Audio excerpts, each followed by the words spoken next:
My guest today is retired Air Force Lieutenant Colonel Will Selber, a veteran of both Iraq and Afghanistan, an intelligence officer, and one of the most vocal advocates for Afghans living in the United States.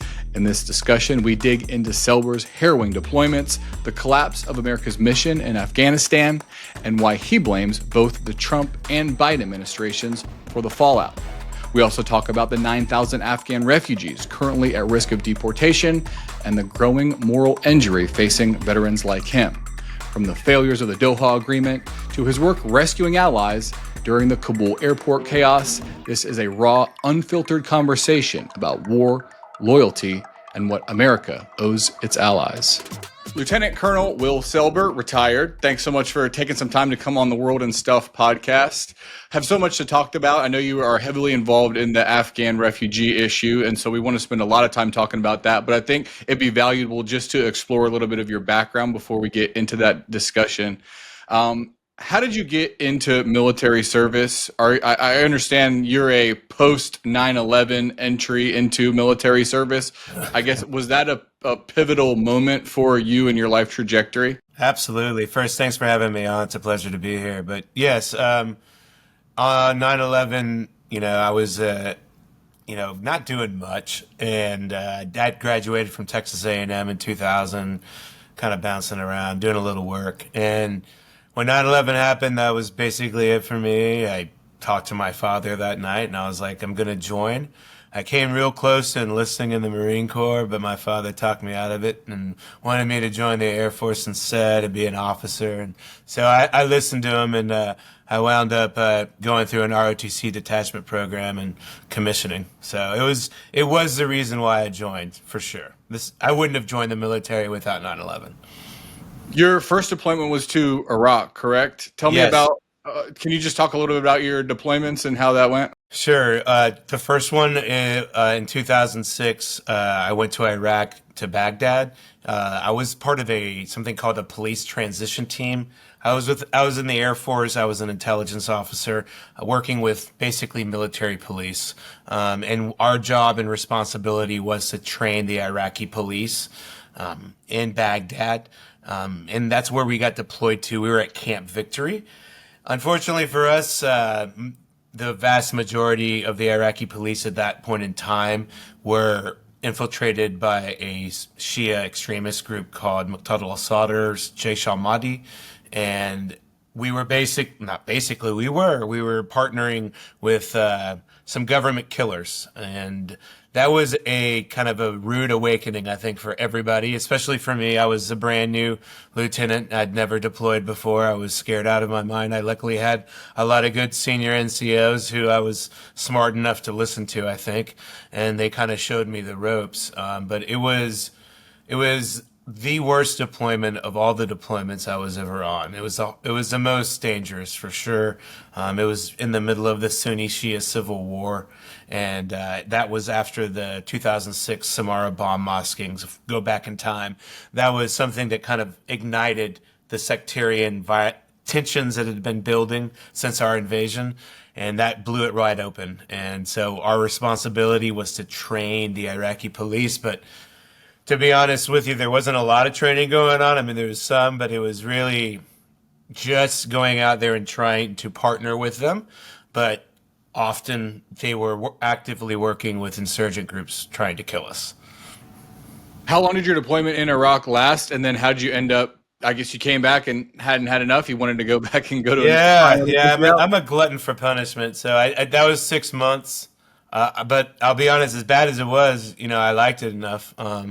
I got as addicted to war as anybody can get. And so, I mean, it was hard. It was traumatic, but, I lost my first guy there. But then there was an opportunity to go to Afghanistan that dropped. So I was 6 months. I came back, and there was an opportunity to go in 2008 on a provincial reconstruction team, which was basically an attempt by the DoD to help reconstruct Afghanistan. And so I jumped at it. I went to that, and I was there for about a year, if you count training. And I was in Kapisa and Parwan, which are next to Kabul. I was a captain by then, and I was doing intelligence work, working with elders, trying to identify Taliban insurgents, while also doing some civil affairs projects on the side as well. How much did you know about Afghanistan before you were deployed there, and what were your kind of initial impressions of the country and of the people? I had zero experience in Afghanistan. I had one in Iraq, but it was different. And I think I read enough of it that I felt as prepared as one can be for something like that. I at least understood the country from a historical point of view. I think that I went to that and I fell in love with the Afghan people very quickly. I just found them fascinating. I just thought their stories were amazing.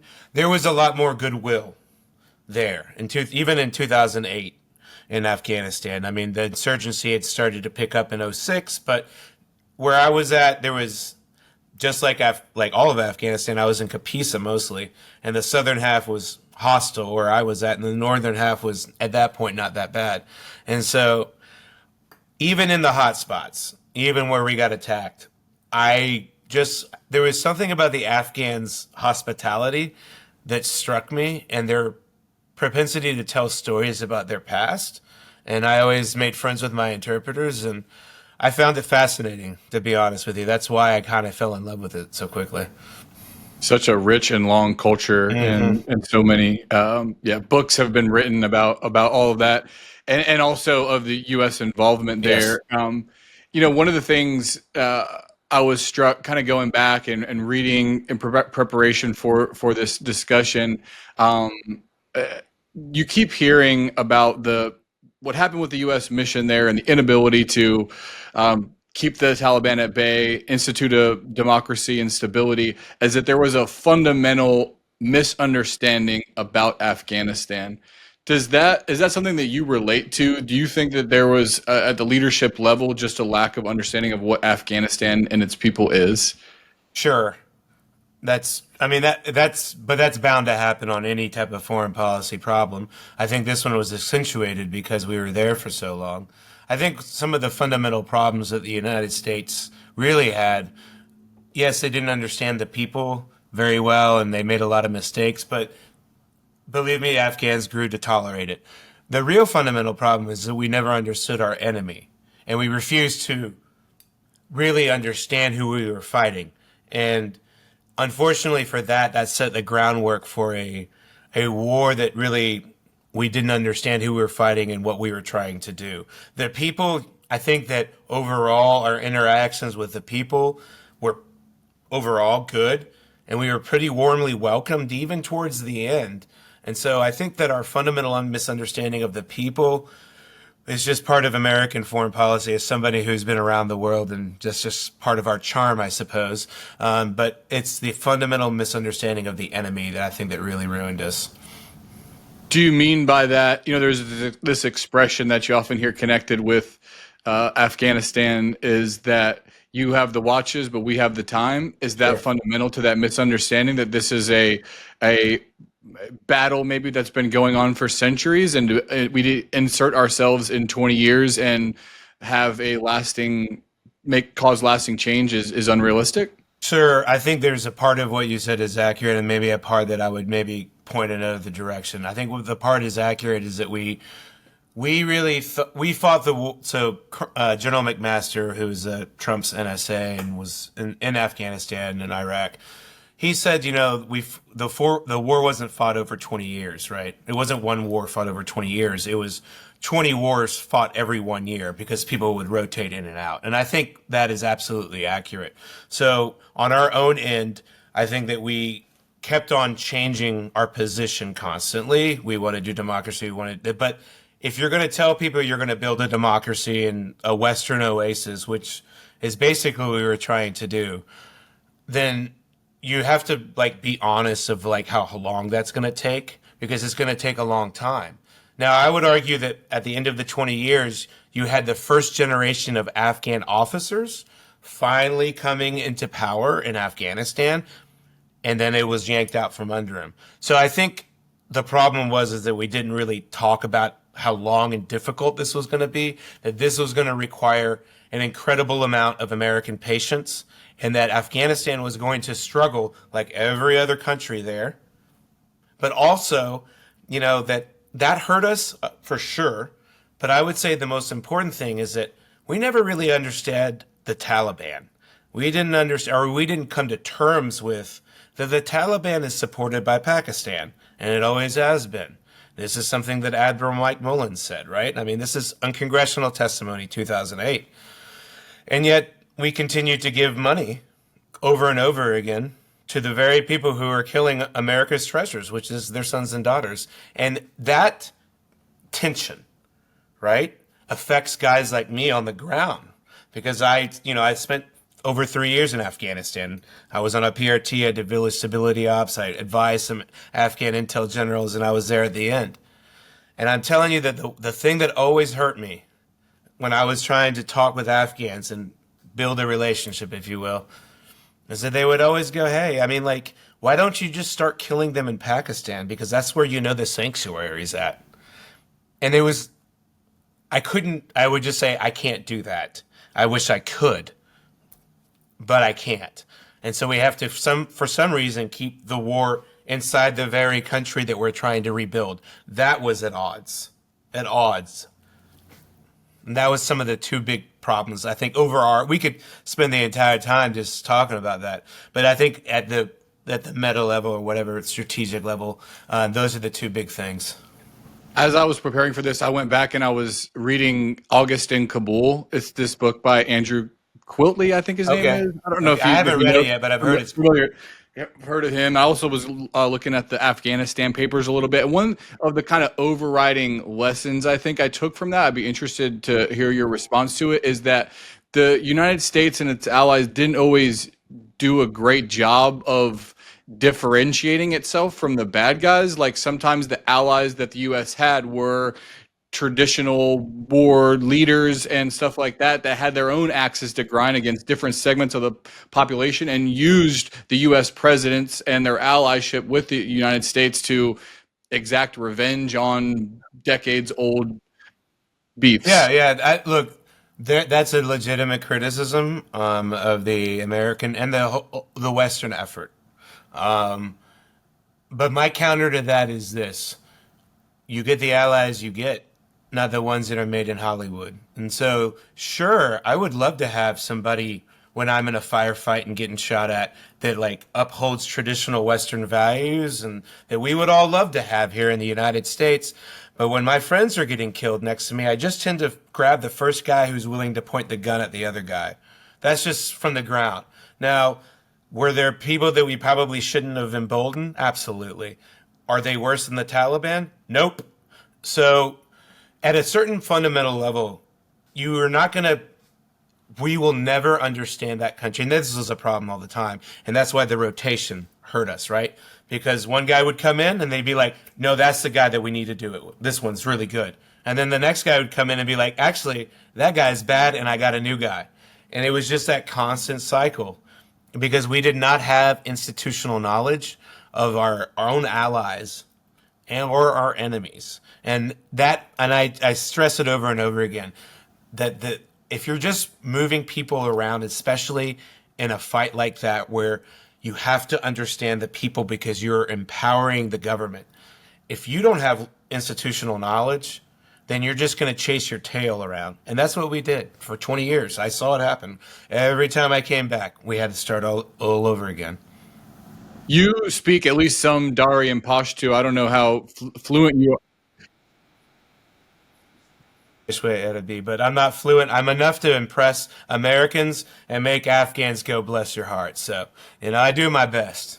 I was just wondering if that ability to communicate, even on a basic level, is kind of speaks to the gap in ability to understand the culture. Like I assume there's, especially in the beginning of the war, just not a ton of people in the U.S. military that speak one or both languages. How big of a blind spot did that leave? I think it left a blind spot that I would say this: you're never going to be able to create like people like me massively, right? Because I have to go to language school and then I have to go to this type of school. And then it takes a lot of training. Like I went through years of training to be able to know Afghanistan so well. So that's an investment in time because I was a foreign area officer as well as an intelligence officer.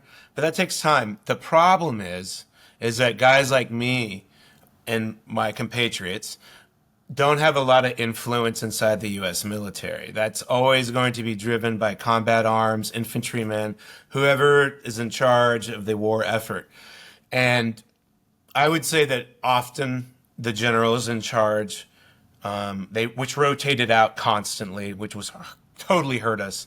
They didn't listen to their own experts because they kept a close little hold here, and it was just difficult. It was difficult for people not inside their little circle to really influence and try to correct some of the things from a historical perspective, because at the top often was a lack of understanding, like you mentioned earlier, of the people. And it's not their fault, right? I mean, unless you're like have spent your life immersed in Afghanistan, like me, unfortunately, or fortunately for me, then you're not going to get it. But like you rotate in people constantly.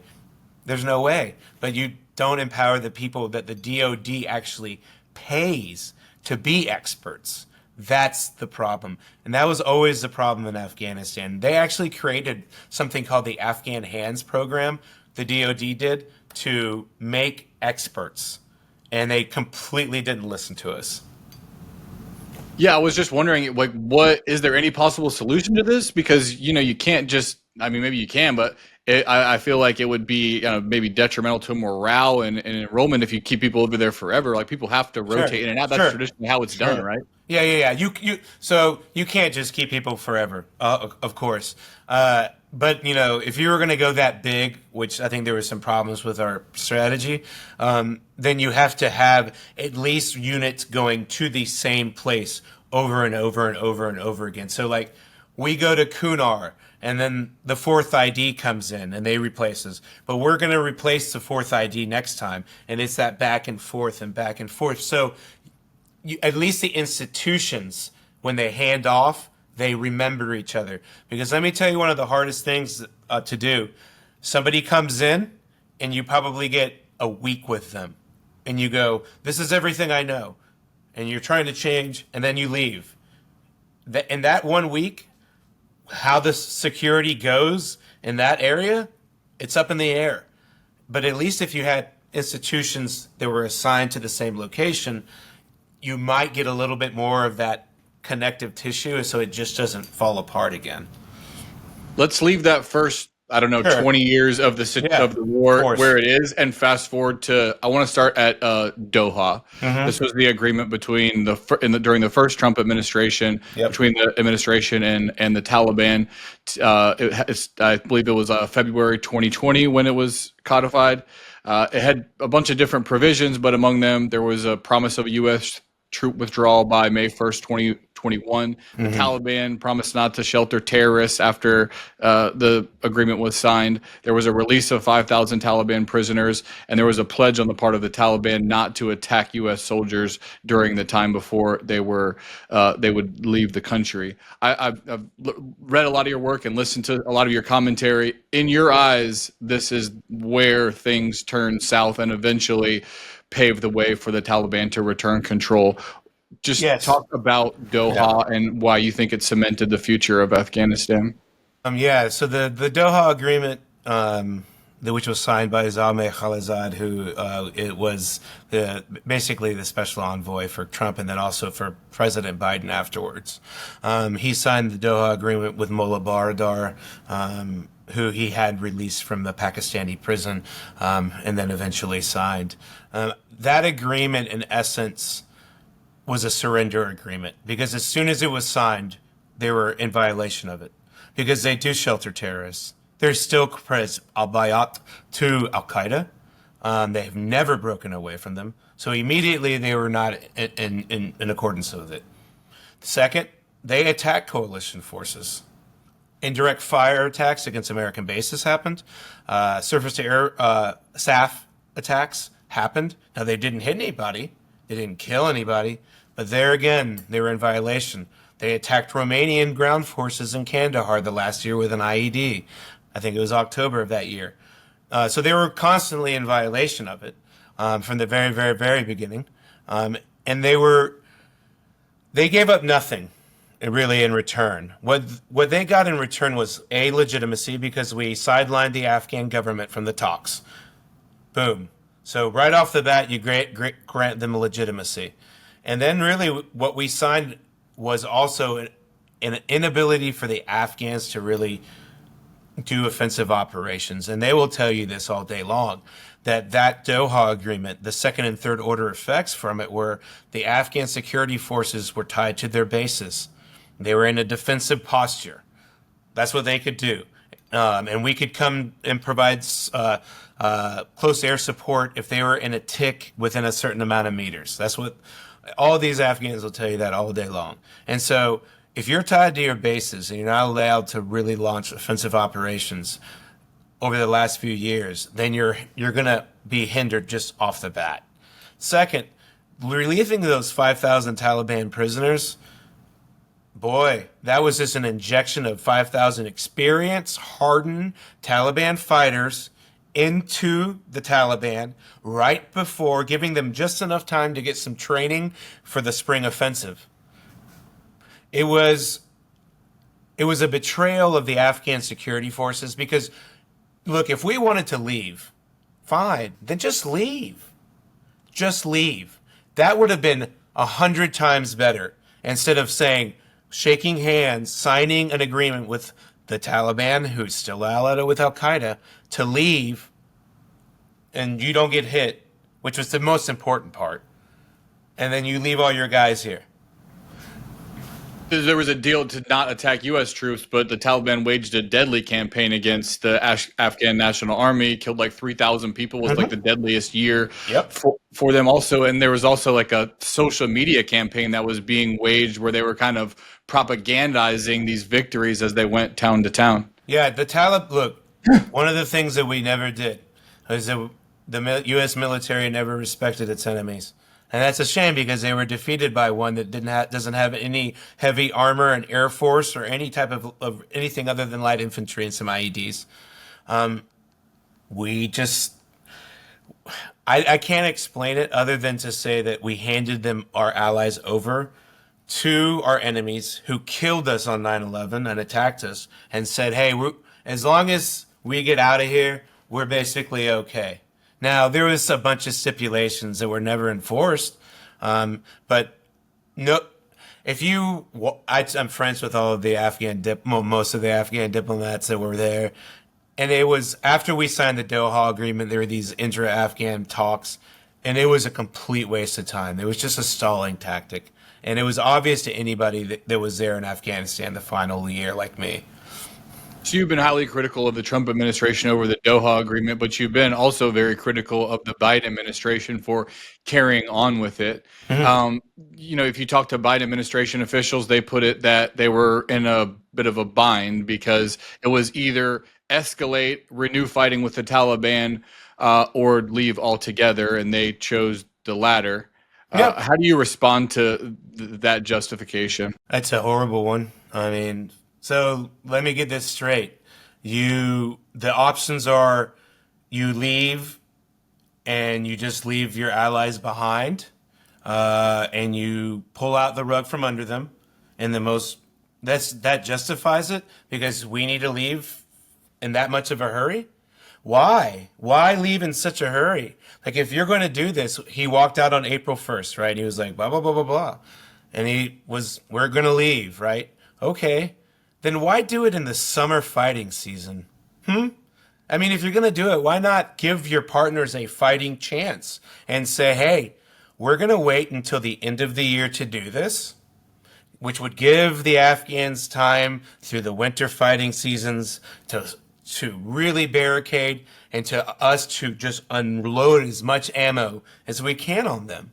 But they didn't do that. They just left. Now, they left in the middle of the fighting season and then transitioned to a green zone security zone where that's all where we were. And by the way, it wasn't that just 2,000 troops that hurt us. It was the 20,000 contractors that were there. That's what was keeping the Afghans afloat. It was the contract maintenance, all that stuff that they helped the Afghans because they had to. because we trained the Afghans to fight a Western way of war, and that was going to take forever. So I'm happy to entertain that, like, they felt trapped. Oh, I'm very sorry. That must be horrible. And you didn't know what to do. So why not So here's the other one. Why not escalate?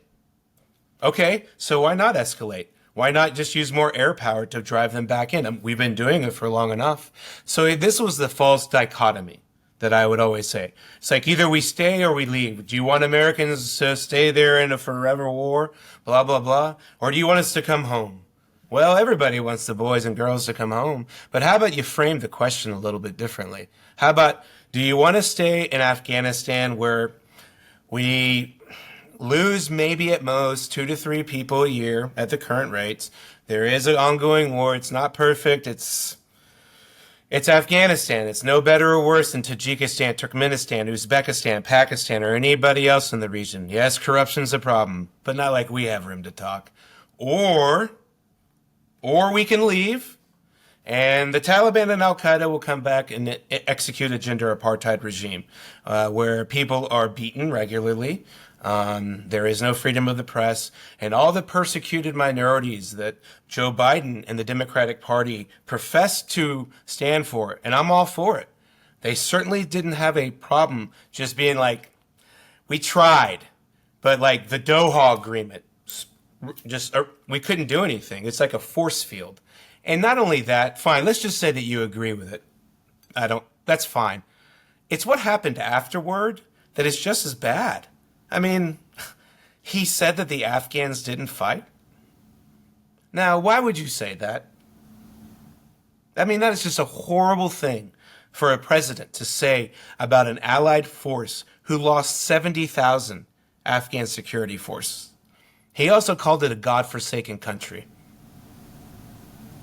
Yeah, I know you've taken great offense to that line from the Biden administration that they were surprised at the ineffectiveness, I guess, of the Afghan National Army after the pullout.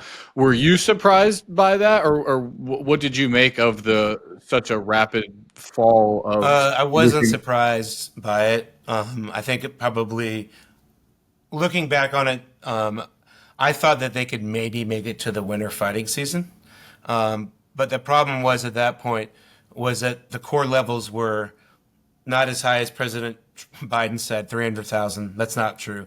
He got intelligence reporting that gave him the accurate number. And I know because I wrote it. And so, like, it wasn't that high. They were very, very tired because they had been fighting a war for a while. And they saw us basically leave. But Pakistan stayed in the fight. And so they were able to fight as long as possible, suffer incredible casualties, and then to denigrate them on the way out after your own military left the battlefield first and was never able to militarily defeat the Taliban either. You were in Afghanistan leading up to the withdrawal and then came back before the chaos, is that correct? Yes, I came back before the chaos. So I about mid-June, I came back of 2021, and then I assumed command of a intelligence squadron in the Air Force. What did you make of what you saw, I guess, probably on TV and over the internet, of these chaotic scenes of people trying to climb on planes and what was going on at the airport, what eventually happened at Abbey Gate? I mean, I imagine that had to just be so difficult for you and other veterans. Yeah. So when that happened, I was a squadron commander. When Afghanistan started to fall apart, I got basically the Defense Intelligence Agency, which I've worked for in the past, called me back up, and I basically assisted them with getting some of our allies into into Kabul International Airport. So for the 3 weeks that we were on the ground getting Afghans, that whole mess, I was working to get as many of my Afghan allies into the airport as possible. It was, I'll be honest, I've been through enough combat that I don't take it personally when people try to shoot at me, but that was the worst thing I've ever experienced in my life, for sure. Those 3 weeks were the most traumatic thing I've ever, and I hope will ever go through again, because, you know, I was playing God to a certain extent. I was picking and choosing. Okay, nope, this guy's too hard to get. I can't get to him. Knock him off the list. It was me and me alone. And nobody should have that type of power or have to endure the psychological after effects, which inevitably occur for anybody that was involved in that. And you were doing that from here? Yeah, I was in D.C. I was And in I know D.C. this is a story I think that played out with a lot of veterans and Yes. people using Signal to, Yes. text this thing through and try to get people, and just the chaos of that is just so traumatic. Yeah, it was. Yeah, I mean, I was up when the Afghans were up. I was down. I was in a hotel room in the Navy Yard with an interpreter who had just gotten out. And he was. I grabbed him at the airport, and we're like, "Hey, we're getting all our allies." And it's just like, we had the phones. We started writing down our list of people, finding them, and then it was just you work your way down the list until the planes came, or until the bombing happened at Abbey Gate. Um, we had reports that there was going to be an attack. It was not surprised that it was going to happen. There was a lot of information out there that it was going to happen. But when that happened, that was the end of that portion of it. And so it was up to people like me, and there's thousands of us that did this, that had to have those conversations where you call people on the phone and say, nope, we're not going to be able to get you out right now, but we'll try to keep working on it. And so that's what I did. I came back from D.C., and I was a commander by day, and then I spent the rest of my time mostly trying to get as many allies as I could out. This kind of gets us into the broader issue of the refugees that I want to spend basically the rest of the time talking Sure. about here. But, I was doing some research, and I think what I was able to find, according to the Migration Policy Institute, there's been about 150,000 Afghans that have been brought to the U.S. since the beginning of the global war on terror. 75,000 of them after the Taliban retook the country, or was on the kind of warpath to retake the country in 2021. Who are these people? Help our listeners understand what type of people were brought over here. What are they like, and what have they been doing here? Yeah, they're my family. I'll say that, and they're family for thousands of Afghan combat veterans. These are people who we fought shoulder to shoulder with. A lot of them are interpreters, and that gets a lot of the press, and that's rightfully so. Like my friend John Azizullah Safi, he started as an interpreter at the age of 15, did multiple tours. There's also guys like my best friend, right? Lieutenant General Hibatullah Alizai is another one, right? Chief of General Staff of the Afghan National Army, who came here during the fall. There's teachers, a principal I know very well. She was the only female principal in a province in central Afghanistan. We got her out. A lot of young women, which were incredibly difficult to get out. Let me say this. Even post-withdrawal, when I was able to get some of them out, it was very difficult to get these young ladies out because the Taliban doesn't really like young women flying by themselves. So that process was harrowing as well. And these are young women who, whatever you say, we should have stayed, we should have left, all the mistakes, whatever. It's a fun academic exercise, but in reality, it doesn't really matter. Because whether you think it was a good idea or not, these people believed in us. Now, not everybody did, I got it, but a lot of people did. And you know who really believed in us? The Afghan women. Why? Because for 20 years, the Democratic Party made that their reason for being there. And they made that type of issue important for Afghanistan. That's why there was over 3,300 Afghan women in the Afghan National Security Forces. That's why there were female commandos and female squadron commanders. And they were all left behind, many of them. And so they were from everything from a bank teller who got lucky. Hey, look, some of them just were in the right place in the right time. That's also true. Some people were I know a guy who's like, yeah, the guy next to me on the plane just parked his car, and somebody was like, you can go to America this way, right? And he cleaned his way through, and he wasn't a danger to America, and they were, here we go. And here's the thing, all of these, are there going to be Afghans that turn out to be not great, yes. It's just like every other demographic group, any refugee diaspora that makes it. There's going to be some Somalians, blah blah blah, all the same. But I will tell you this: I was in Houston this past week, talking to some Afghan community leaders who had a special forces member get executed over a parking spot dispute. And while it was tragic, I'll be honest, I haven't been that proud of seeing Afghans work in a long time, because these men and women decided to form, a community, and then they went to protest at the Houston Police Department and at the DA's office because, as they told me, we have earned our place here, and all we want to be is good Americans, and we just want the system to work for us. In your experience, what are Afghan people like? I think there's a lot of stereotyping Sure. and demonizing that goes on, where people might think that Afghans are backward or violent or uneducated. What has been your experience, and could you just help people understand who they Yeah, are? so, they're just like us. They come from different parts, and some of, more extenuated than others. But I'll tell you this, my overall, Afghans are very, very hospitable to a fault sometimes. Like, they will give you everything they have, like shirts off their back. You like this? I'll just have it. And they're also the best allies to have. Now, there were some problems, sure, but like, I've never met an Afghan that I've partnered with that wouldn't like go to war with me any day. And I also think that the Afghans, all they want is to work hard and to be successful. And believe me, if they ever get a chance, if the Taliban ever falls, they're all going back. They miss their home a lot, but they're happy to be here. But they miss home. But like, as soon as like they don't have to go home and get executed, I'm sure most of them would like to return.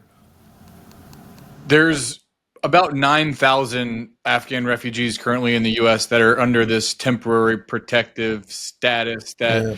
was awarded by the Biden administration. Who are these people specifically? Do you have an idea? Is there something that differentiates them from other refugees in that they had lack of documentation, or they were not able to be as screened as thoroughly because there was chaos during that I kind of think it's that. I'll be honest. I don't get into like the intricacies of all the things.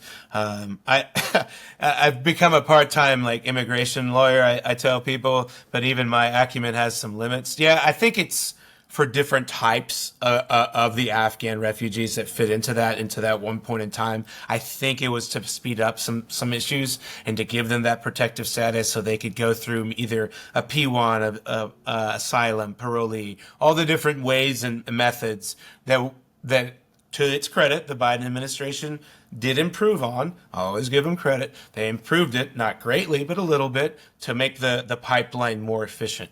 And it was all like this bureaucratic battle being fought behind the scenes. So that TPS did help them and help them be here. But once you remove that, now that's the first easy step. So now, if you really start asking them to self-deport, and then really start going after them, then that's the first batch. Then what's the second batch? Because that's the easy ones to go after. You take the easy ones out first, and then you start going down the list. Yeah. The Trump administration said it was ending the protection, and Department of Homeland Security Secretary Kristi Noem said that it was because there was an improved security situation, there was a stabilizing economy. Um, these protections are going to be apparently withdrawn Yep. and take effect July 12th. So, I mean, Yeah. it's not much time for people to figure out what to do.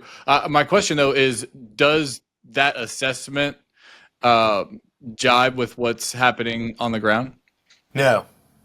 No. Absolutely not. There are daily floggings. There's beheadings. Our allies are hunted and executed. Daily, daily, daily. Now the UN report that came out gives you a specific number that happened over the last year. There's a whole report on it that there's been a continued campaign. I would just say you get those numbers, multiply it by 3, and you're probably just starting to crack the issue.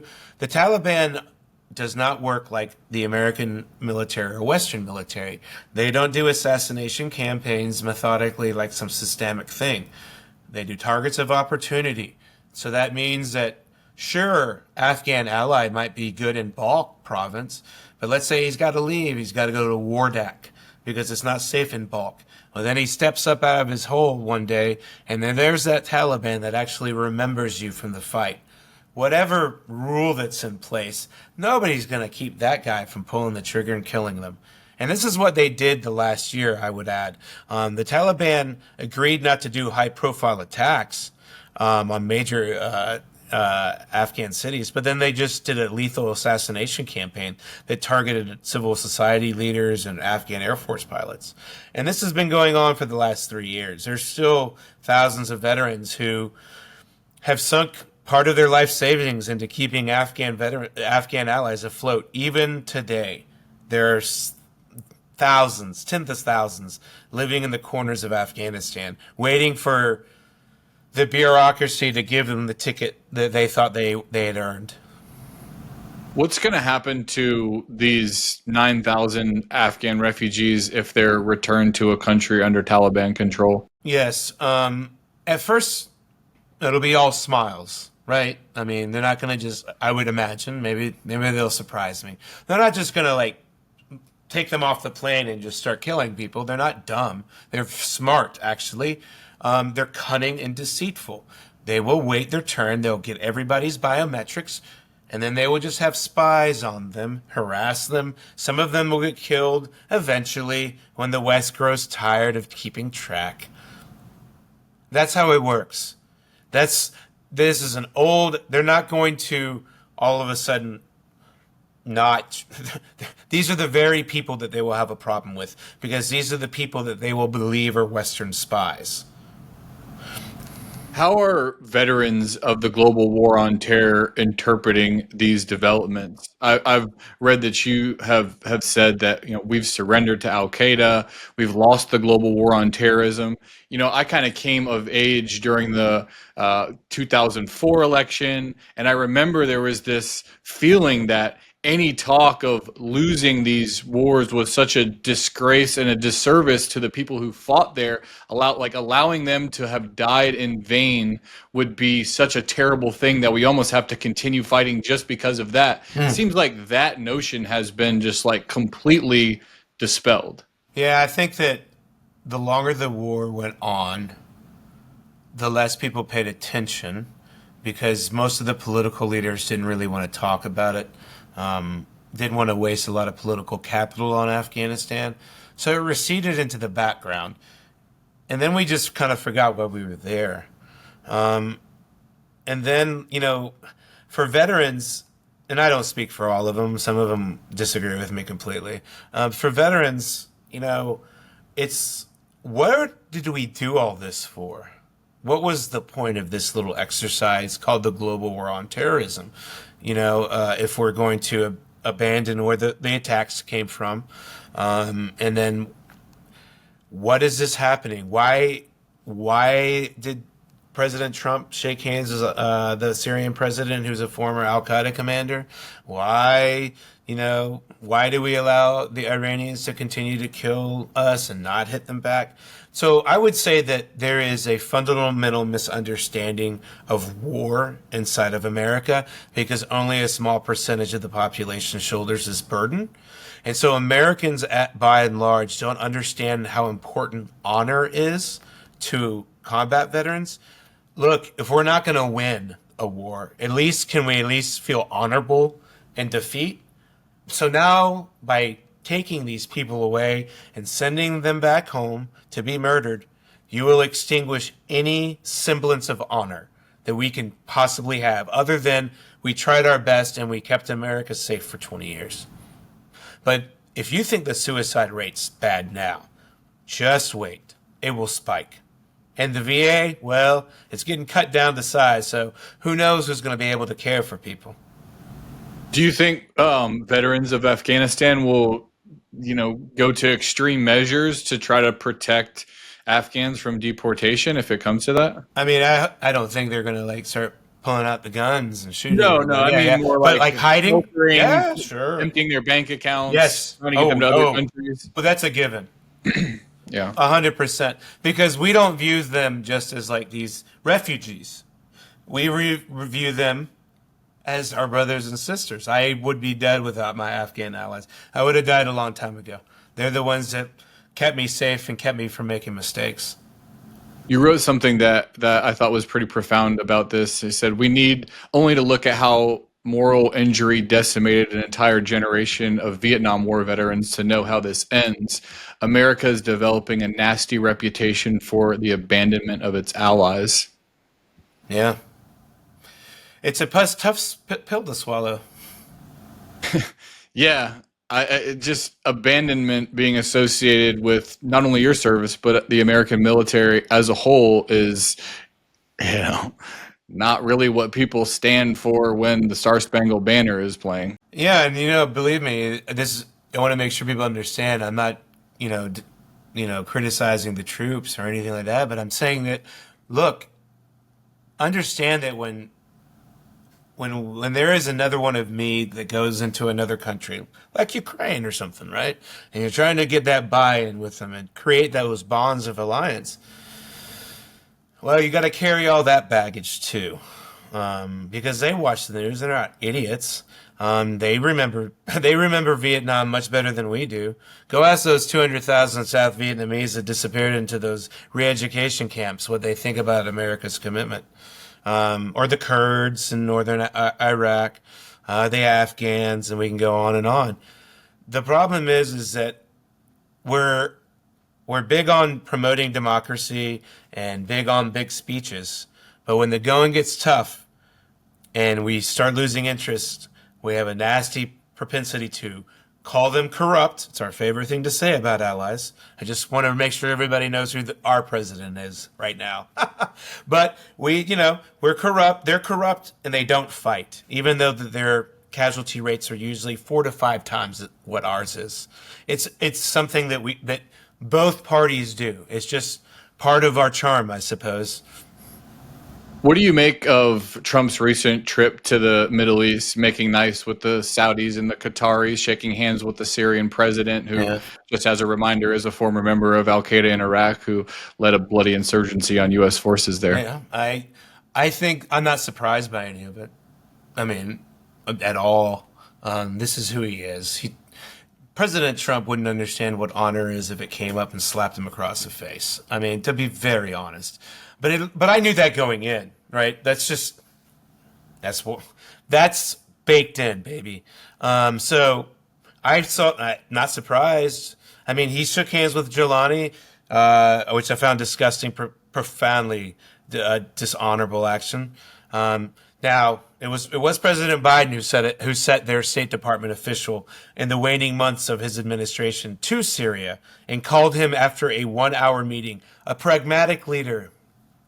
So it was easy for them to keep on going. But just like with Biden at the Doha agreements, Trump didn't have to do that. He could have been like, just Tulsi Gabbard talked about it during her confirmation hearing when she got criticized about pro-Assad sentiment. She was like, well, the Biden administration's the one that, Al Qaeda, Jelani. And then, hey, Saudi Arabia, we always, somehow, many of us have forgotten, there's plenty of evidence that suggests that radical elements inside their intelligence service were involved with 9/11. The Atlantic had a great article about it last year. And so this idea that the Saudis or the UAE or Qatar have our best interests at heart, I would just, okay. I mean, it's a theory. I would just say that you're not going to be able to wheel and deal your way out of this. Should Al Shara or Al Jalani be understood in a broader context as the power struggle between Shiite and Sunni Muslim countries in the Middle East, where you have Iran on one side and Gulf monarchies on the other side? Syria, it strikes me, has gone from being ruled by Bashar al-Assad, who was an Alawite Shia sect allied with Iran, to now Al Shara, who's a Sunni. I think he's born in Saudi Arabia. Yeah. Yeah. I mean, so The Syrian problem set, I mean, whatever was going to come out was probably never going to be like, Thomas Jefferson. So I always have low expectations here.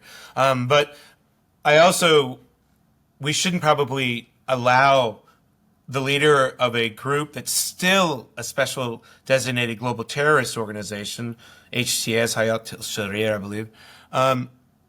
We shouldn't let their leader form and back them as a government, because his entire governing council is still made up of people that were involved with Al Qaeda and still maintain active links. I want people to say former, and that's fine. They did split apart, but it's not like he split apart and then was like, you know what? This whole jihad thing, that was a mistake. No, he split apart because he wanted to be the man. And he was like, nah, I'm the top dog, and I'm going to create my own thing. He started a new jihadi group. Right. It's bigger and badder than the last one, right? Yeah. I'll ask just some other questions of kind of more current event type stuff. Yeah. What do you think of what President Trump and Pete Hegseth are doing at the Department of Defense? And how do you respond to this notion that, the military was too woke? So it's a good question. So hold on one second. I know Pete Hegseth's brother. He was the editor of my podcast, Shoulder to Shoulder. So I've been told I should say that. So he was, no longer. I would say this, that I don't agree with a lot of what Secretary of Defense Hegseth has done. But I do like some things he's done, like his new less generals and more GI policy. I'm a fan of that. That is, for me, just fine. We are too heavy. There are too many general officers. There's way too much brass walking around God's green earth. So that is something that I'm in favor of, and people should be held accountable for their combat actions. So that's good. I have no problem with that. Now, the way he's going about the transgendered thing, I think it's very, very poorly constructed. And I think it's going to leave a bad taste in the mouth of, thousands of transgendered Americans who, hey, you didn't want them in there, whatever. They answered their nation's call during a recruiting crisis. And their families uprooted their lives to make that. And so just like in such a small amount of time, I mean, there could have been other ways to do it. Like, we're going to let you complete your service commitment, and then we're not going to re-enlist you. That's an option on the table, which would allow them a long path towards eventual departure from the military, giving their families time to make plans. But that's not what he did. So I don't like that at all. And I really, really don't like his propensity to take to social media like he's me and like hitting Democrats or Republicans, whatever. Hey man, 40% of your fighting force voted for Kamala Harris. So that ain't nothing. But you can't just say that, because there's some airman who is as progressive as Bernie Sanders, and he's somewhere in the Middle East right now, and he thinks you suck. But he's still going to uphold standards and not say a damn word, because that's how he's been instructed. And so the Secretary of Defense should not be a partisan player, not like he's being. It's just, it leaves a very bad taste in my mouth, and I know it hurts commander's ability to stay apolitical, because if the Secretary of Defense is being so political by beating up Democrats, I'm a senior airman. Why can't I do it? How do you orient yourself politically now, considering where we're at in this country? I think I've heard you describe yourself as a Liz Cheney Democrat, which is a crazy thing. I'm a John McCain Democrat. I rebranded. Even saying that is a crazy thing to say if you were around during the 2008 election. Perfect. I know, but it ain't 2008. If Donald Trump can be a Republican, then I can be a Democrat. That's the way I look at it. Look, I consider myself a Democrat because it's easier for people to understand that. And I have a propensity to vote Democrat, but I would probably represent the rightward tip of the Democratic Party. I'm a Texas Democrat is what I am.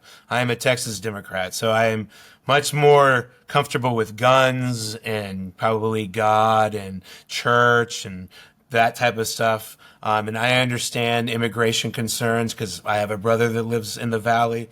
And so that kind of colors but I haven't voted for a Republican since, my God, I think it was, Mitt Romney. Yeah.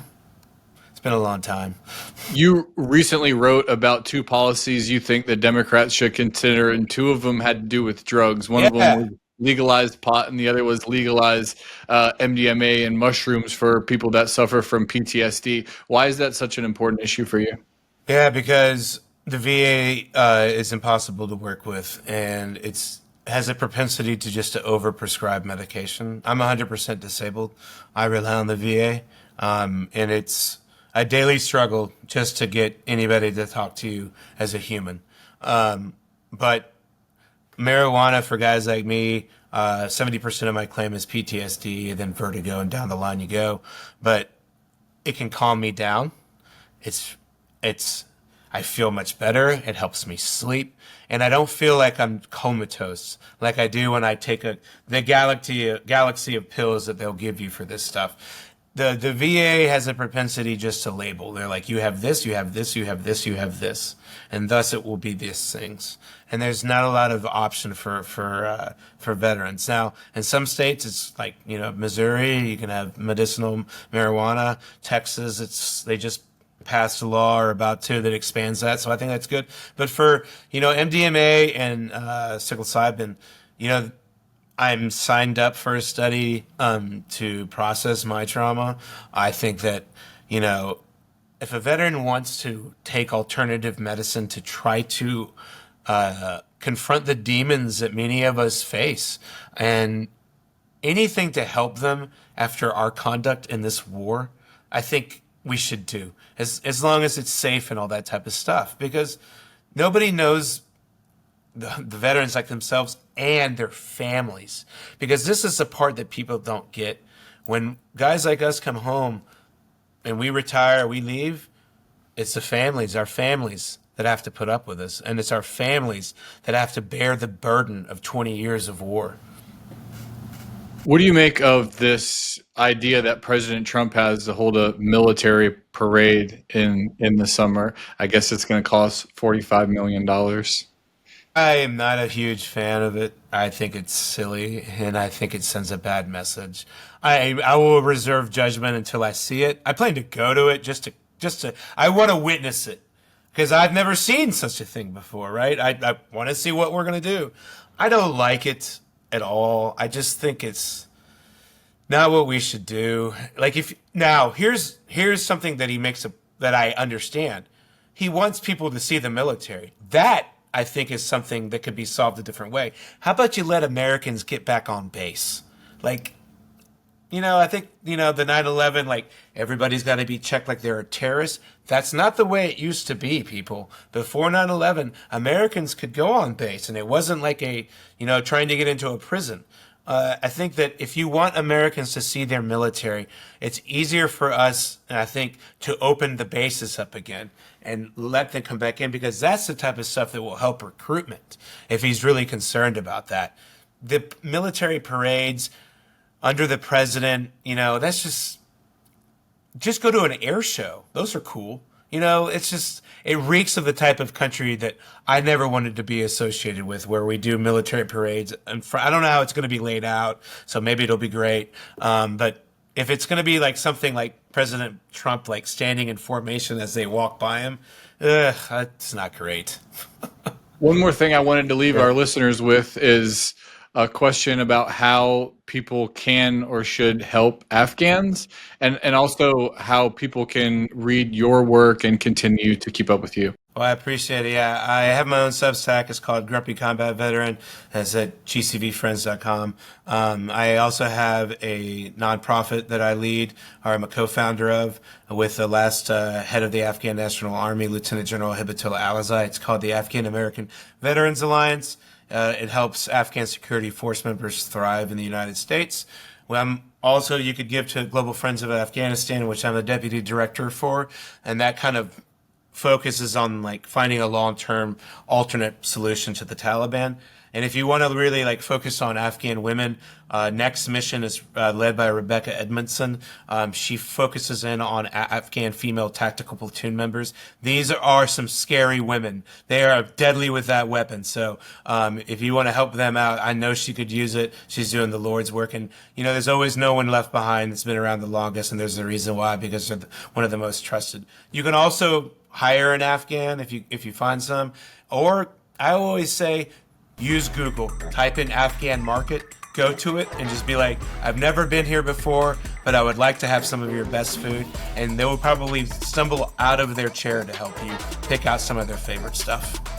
You know what? I think I'm going to definitely take you up on that last talking point there. Right. Lieutenant Colonel Will Selber, retired. Thanks so much for taking some time to come on the show and chat. I think this has been a really interesting discussion, and I appreciate it. Well, thanks for your time and the invitation. I appreciate it.